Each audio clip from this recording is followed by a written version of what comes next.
Olá, pessoal. Bom dia.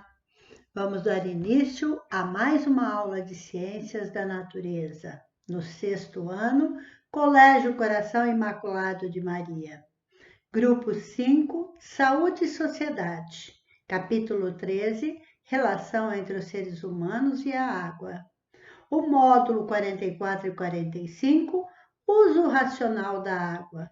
O objetivo de aprendizagem da aula: reconhecer a água como elemento essencial à vida humana e aos demais seres vivos, bem como a necessidade do uso racional desses recursos para garantir a sua conservação.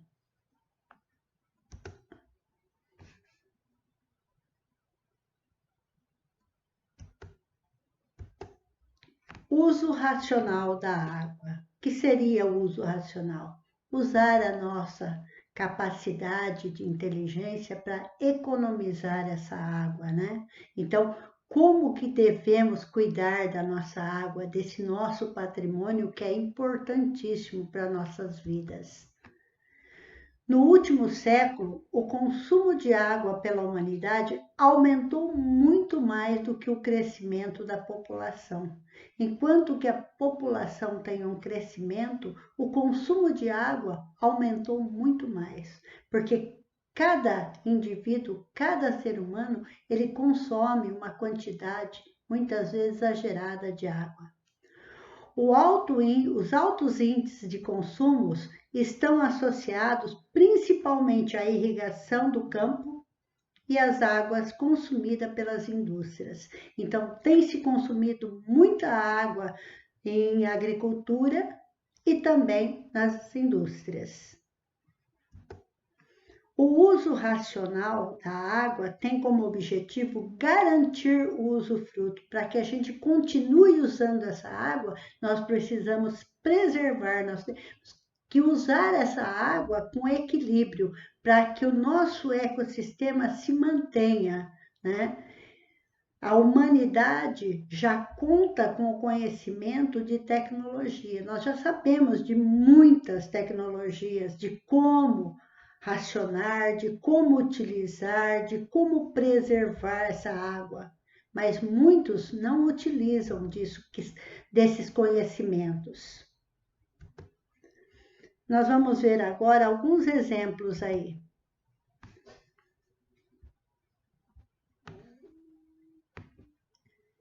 Grandes áreas destinadas à agricultura são irrigadas diariamente, então é levado grande quantidade de água para esses campos e muitas vezes essa água que é levada em exagero, ela é colocada em exagero no solo, não precisaria usar tanto essa água da forma que eles usam, principalmente com aspersores. Então joga-se muita água em horário errado também, porque eles colocam muitas vezes no meio do dia, onde o sol está muito quente, então acaba parte dessa água evaporando. As irrigações em excesso ou feitas em horário inapropriados, como horários mais quentes do dia, acaba fazendo com que essa água evapore, como a dona Piva estava falando para vocês aí, né? Nós devemos colocar essa água em horários mais frescos, no começo do dia ou no fim. E também não usar grandes formas para liberar essa água, e sim usar irrigação por gotejamento, que a água é colocada aos pouquinhos no solo e ela vai absorvendo cada vez mais. Então, olha lá, o uso racional da água consiste em aplicações da quantidade necessária da água para as plantas. Eu tenho que pôr o que é necessário e não exagero. A irrigação, por exemplo, o gotejamento, né?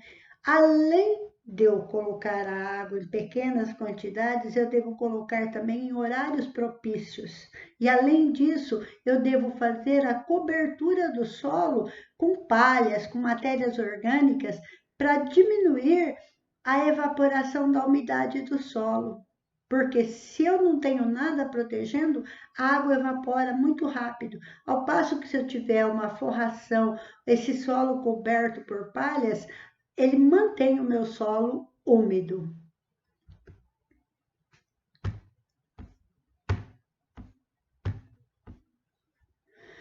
Pessoal, nós temos aí o exemplo do gotejamento, né? Da irrigação por gotejamento. A água é levada até os locais da plantação por gotas. Então, estende-se canos. Esses canos, eles são perfurados de espaço em espaço e a água vai vazando, vai gotejando, vai molhando o solo e vai molhando devagar, tá? Se esse solo, se essa água for levada em um horário que não é tão quente, melhor ainda. Se esse solo ele tiver protegido com palha, ele vai manter a umidade. Aqui é uma irrigação por gotejamento numa plantação de pepino.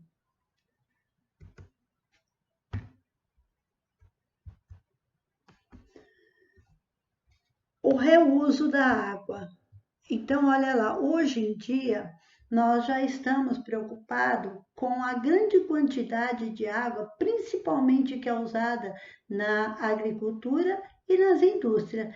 E as indústrias hoje em dia já estão fazendo o reuso da água. Elas usam a água e essa água elas acabam tratando essa água para poder utilizar novamente. Então, é chamado de reuso da água. No setor da indústria, é cada vez mais comum a adoção da prática do reuso da água, especialmente após a crise do abastecimento hídrico que aconteceu na região do sudeste do Brasil, né, em 2014.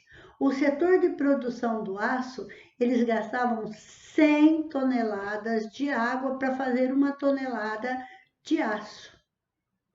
Hoje, com o reuso da água, com o tratamento que eles dão para a água e voltam a reutilizar, eles gastam apenas 6 toneladas de água para fabricar uma tonelada de aço, enquanto que antes eles gastavam 100 toneladas de água. Então, aí começa a forma de como estar protegendo esse nosso bem precioso aí, que é a água.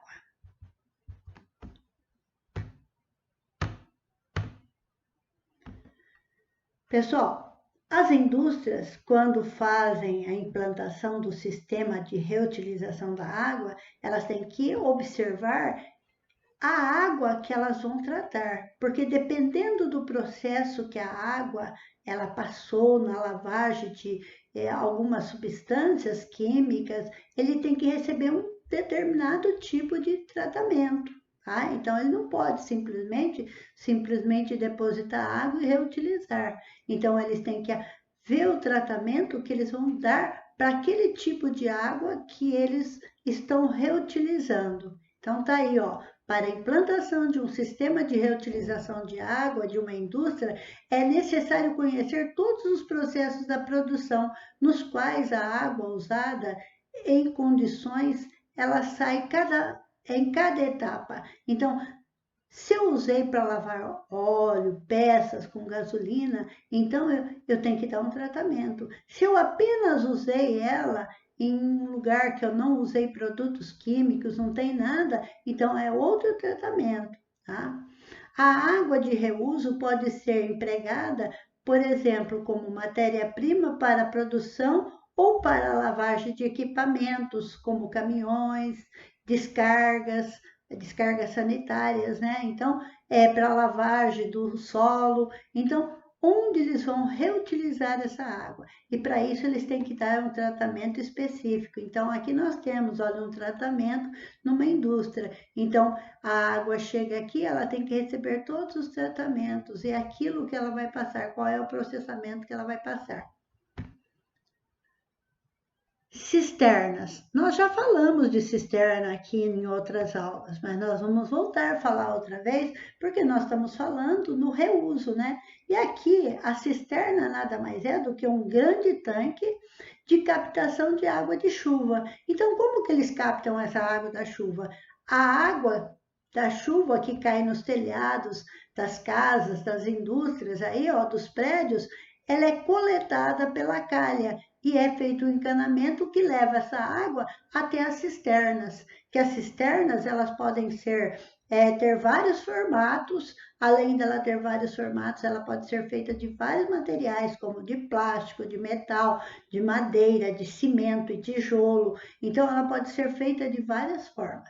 E a água que é coletada aí, que é a água da chuva, ela pode ser usada para regar jardim, para regar horta, para lavar quintal, para lavar. Então, essa água é utilizada para dar descarga nos vasos sanitários, né? Então, é uma forma de coletar a água da chuva através das cisternas.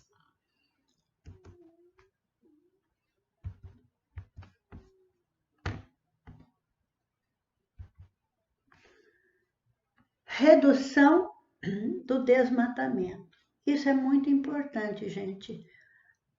A mata, ela é muito importante para manter o solo e ao manter o solo, ela mantém os recursos hídricos e o equilíbrio do ciclo ecológico. Por que isso?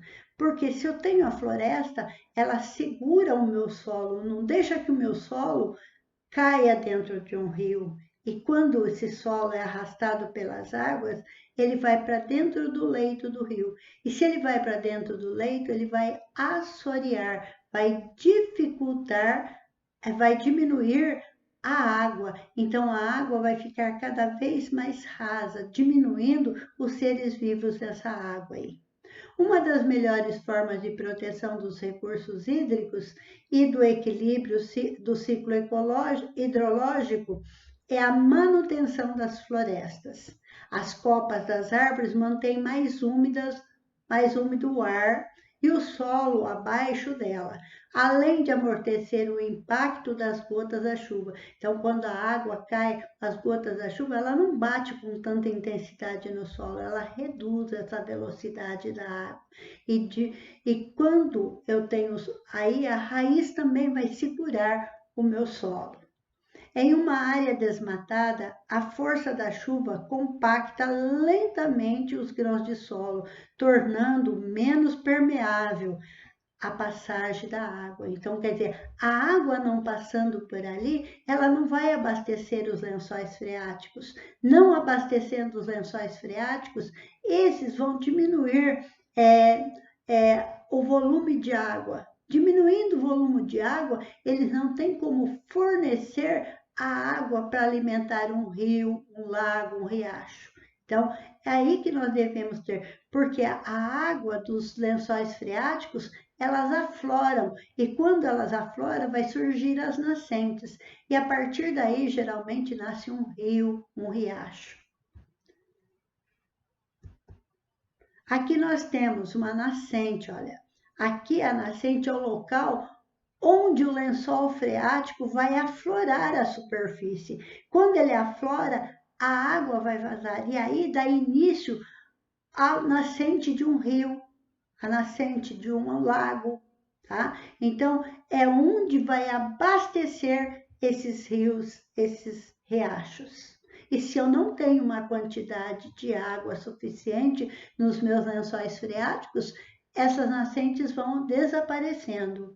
E para isso, eu tenho que manter as minhas florestas em volta, principalmente as florestas ciliadas, as matas ciliar. Aqui nós temos também, olha, quando retira-se a vegetação, retira as matas ciliares, acontece o assoreamento. A água arrasta todo o solo para dentro do leito do rio. Quando ele arrasta para dentro do leito, o rio vai ficar bem raso, diminuindo aí a vida, os seres vivos nessa água. Outra função importante das árvores e das florestas é a proteção contra a erosão.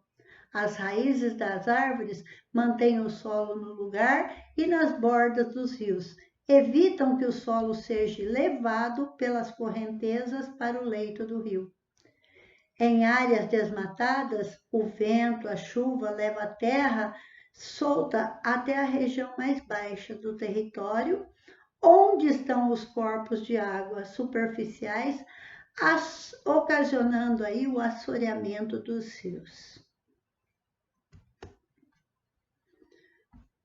Pessoal,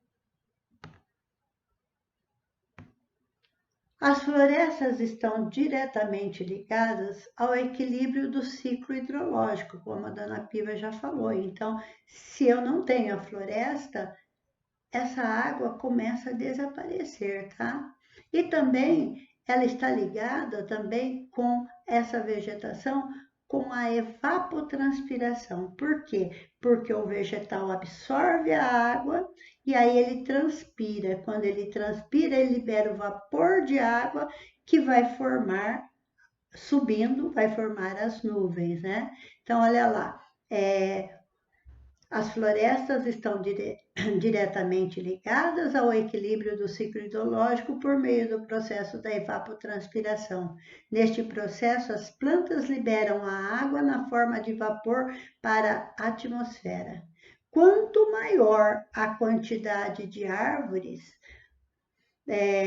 no ambiente, maior será a quantidade de umidade no ar. Hoje sabemos que a chuva que cai na região sudeste do Brasil provém de umidades geradas pelas árvores do Amazonas. Se continuar o grande desmatamento que ocorre ao longo dos anos, nós teremos dificuldade com a umidade do ar, com as chuvas que vão acontecer nas nossas regiões. Por quê? Porque nós sabemos que sobre a Amazônia há uma formação muito grande de nuvens, devido à evapotranspiração das árvores. Então, as árvores liberam o vapor de água que vai formar as nuvens. Essas nuvens formam uma grande quantidade de água e que são chamadas de rios voadores. Esses rios voadores, eles se deslocam em direção ao sul, tá? Então, ele sai do Amazonas e desloca-se em direção ao sul. Quando ele se desloca em direção ao sul, ele vai distribuir chuva, essa água, por todo o nosso país aí, que a gente vai ver. Sobre a floresta amazônica, a água condensa-se na atmosfera na forma de nuvens e é carregada pelos ventos na direção sul. Este fenômeno ficou conhecido por rios voadores. Assim, quanto maior o desmatamento da Amazônia, maior serão os efeitos climáticos na região sudeste.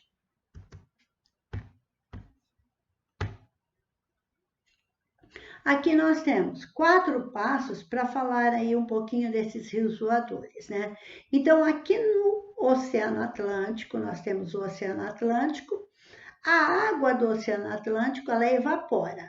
Ao evaporar, ela forma as nuvens. Essas nuvens se condensam e precipitam em forma de chuva. E essa chuva aqui chove forte sobre o Amazonas. Essa água vai formar a chuva aqui sobre o Amazonas.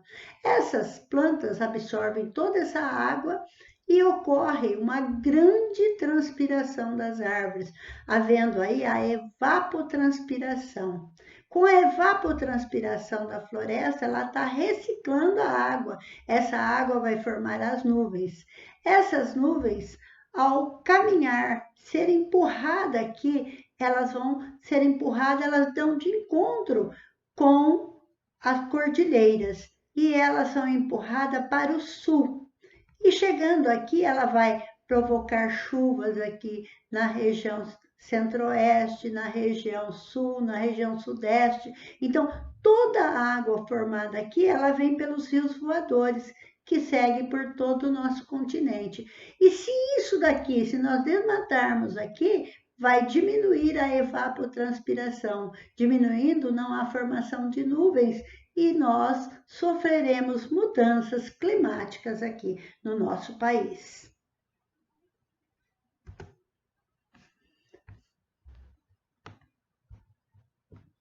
Desperdício de água e ação coletiva individual. Então, quer dizer, nós devemos cuidar do desperdício da água numa ação coletiva, todo mundo junto fazendo, e também na ação individual. Eu devo fazer a minha parte, você deve fazer a sua parte, cada um deve fazer a sua parte individual. Ação coletiva, quando me envolvo com todos, né, para fazer um bem comum para todos. Individual, eu pratico a minha ação. O uso racional da água também envolve evitar o desperdício que pode ocorrer na captação, na distribuição e no uso das águas nas residências e no comércio. Então, eu devo levar a água até a minha casa, até a indústria, mas só que essa água ela é levada por canos e muitas vezes esse cano pode ocorrer rompimento, vazamento. E quando eu vejo isso, eu devo comunicar o setor público para poder consertar, porque ali está vazando água tratada, água limpa. E isso é dinheiro que vai embora e o nosso bem comum que está indo também, desaparecendo. Segundo dados do Instituto Trata Brasil, quase 40% da água tratada no país é desperdiçada. Gente, é muita água desperdiçada. 40% da água tratada é desperdiçada em vazamentos nas tubulações e na distribuição, tá? Então, muitas vezes, quando chega na nossa casa, tem vazamento. Antes de chegar na nossa casa, tem vazamento. E também ocorre aqueles casos que as pessoas fazem ligações clandestinas para não pagar a água. Então, ela está usurpando, ela está tirando, porque enquanto um paga, o outro está levando vantagem. Isso não é correto. E quando muitas vezes ela faz isso, ela também pode deixar que aconteça aí a água, ela vai produzir vazamentos aí em canos, porque muitas vezes faz correndo de qualquer jeito e acaba provocando aí vazamentos. E isso deve ser denunciado. Por isso, as medidas de gestão pública são de fundamental importância para a proteção desses recursos tão valiosos. Então, por isso que quando nós temos as empresas que cuidam, a prefeitura, o prefeito, ele tem que ter pessoas encarregadas de cuidar e preservar isso daí, tá?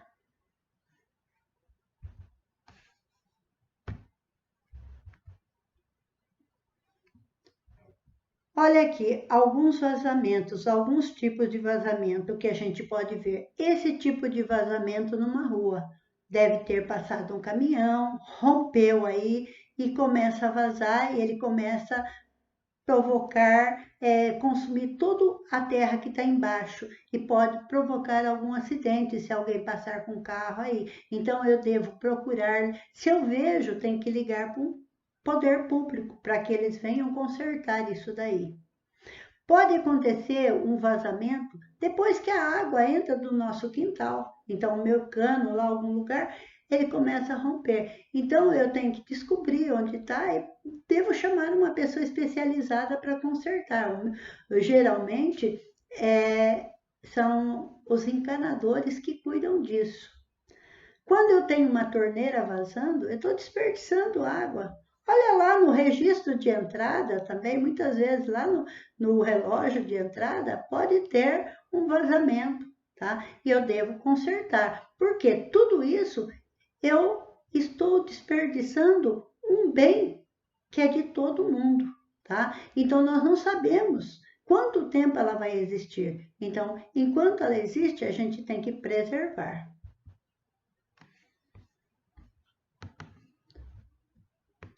Pessoal, as empresas que têm concessão pública realizam o tratamento e a distribuição da água nos municípios. Aqui em Bonifácio, nós sabemos que nós temos aí o tratamento de água esgoto, ele é tocado pela própria prefeitura. Nós não temos nenhuma empresas de fora aqui. Mas tem cidades que têm algumas empresas, como Sabesp, ou entre outras empresas que tomam conta aí dessas águas e do tratamento do esgoto. É função do prefeito, né, dos prefeitos, da prefeitura, fiscalizar as atividades dessas empresas e auxiliá-las na auxiliá-las a tomar medidas para reduzir o desperdício na rede de distribuição, como encanamentos antigos, né? Então, se o encanamento é muito antigo, ele começa a provocar muitos vazamentos. Então, eles devem ser trocados, esse encanamento.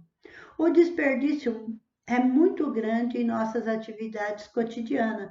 Nós, muitas vezes, não percebemos o tanto de água que a gente gasta num dia. Tá? Então, se a gente começar a observar como a gente gasta, a gente tem como diminuir esse gasto. Nós podemos contribuir com a fiscalização de nossa cidade, quer dizer, olhando se tem algum vazamento e ligando para o poder público, assim também como nós podemos fiscalizar a gente mesmo e controlar a quantidade de água que eu gasto com pequenos gestos.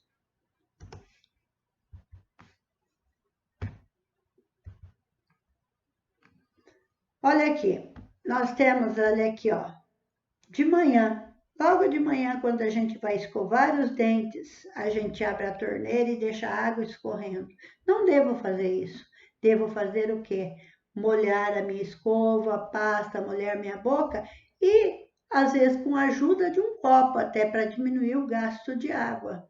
Aí eu encho esse copo, molho minha boca e, enquanto escovo meu dente, mantenho a torneira fechada. Aí eu pego água e enxago minha boca. Então, olha lá quanta água eu posso ter economizado aí num simples gesto de escovar o dente. Ao tomar banho, tem gente que abre a torneira e deixa lá escorrendo um monte de tempo. E lá vai a água embora, né? Pelo cano afora. É água tratada. Isso daí é dinheiro que está indo embora. Além de ser dinheiro, é a nossa água, que é o bem tão precioso. Tem gente que fica lá no chuveiro brincando. O que a gente deveria fazer?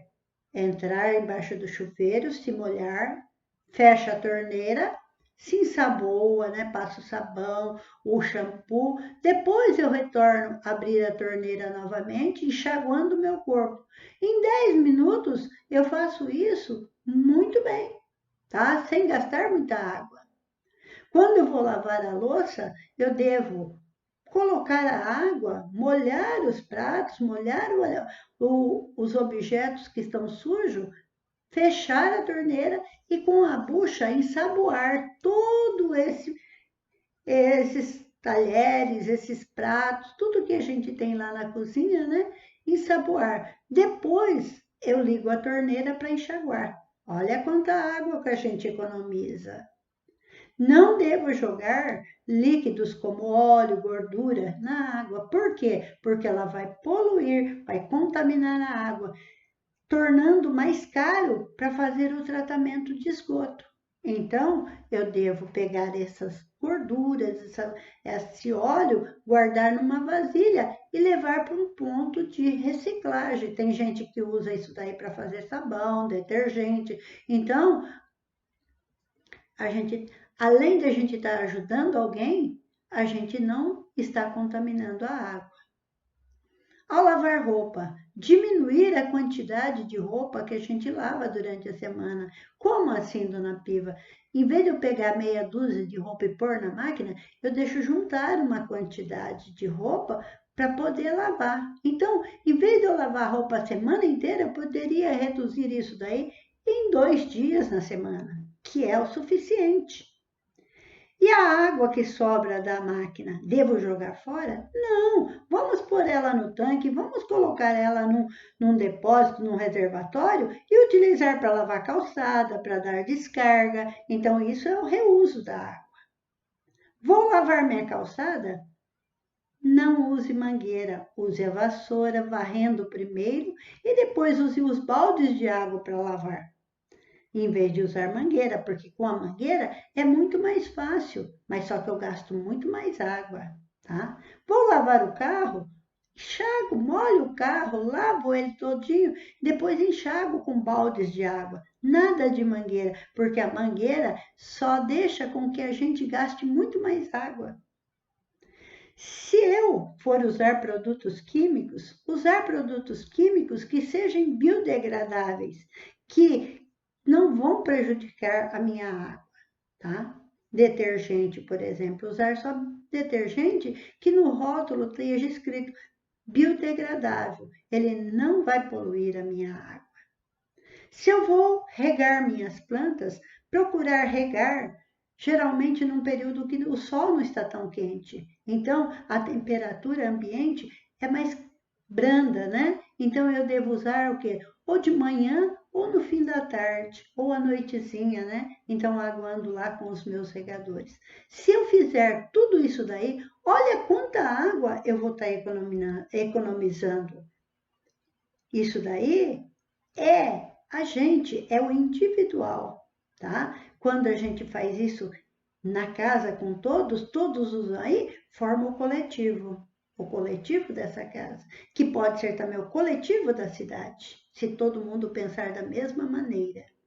E eu também posso fazer a minha parte.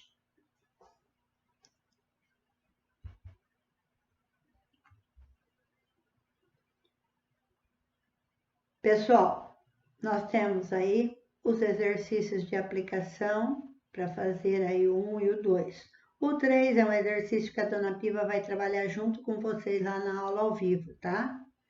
A tarefa é o exercício proposto 4, 5 e 6 da página 166. Para conferir 4 e 5 da página 167. Obrigado aí, professora Piva. Até mais. Beijo no coração.